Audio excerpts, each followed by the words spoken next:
చేసిన తప్పు దిద్దుకుందాం. ఏదో తప్పు చేశామండి, భార్యకు కూడా భర్తకు కూడా ఎవరికీ చెప్పలేం, తప్పు చేసాం. దేవుడికి చెప్పలేమా? చెప్పక్కర్లేదుగా. సర్వజ్ఞస్య దయాకరస్య భవత కిం వేదితవ్యం మయా. శివానందలక నీకు అన్నీ తెలుసు, నువ్వు దయాకరుడు, నీకు చెప్పేదేమిటి? అయితే పూజా మందిరంలో నిలబడ్డ, అమ్మా నేను తప్పు చేశా, నన్ను క్షమించి, ఇంకా చెయ్యను.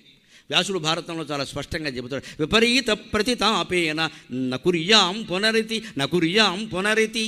ఎంత మహాఘోరమైన పాపం మనిషి చేసినా సరే, కుటుంబ సభ్యులకి ద్రోహం చేసినా సరే, అమ్మవారి పాదాల దగ్గర కూర్చుని నేను చాలా పశ్చాత్తాపడుతున్నా, నా వల్ల కుటుంబం దెబ్బతింది, నేను పశ్చాత్తాపడుతున్నా, కానీ నేను తప్పు చేసినట్టు 10 మందిలో ఒప్పుకోలేనమ్మా, నన్ను క్షమించు. నకుర్యాం పునరితి. మళ్ళీ నా జీవితంలో ఈ తప్పు చేయను అని మన పూజా మందిరంలో అమ్మవారి ముందు చెంపలేసుకుంటే ఆ పాపం మహాపాపం సైతం పరిహారం అని చెప్పారండి వ్యాస భారతంలో. ఇది చేయలేమా? ఈ పశ్చాత్తాపం లేదా? True repentance. తప్పు చేసిన వాళ్ళు ఎలా ఉంటారు అంటే, ఒక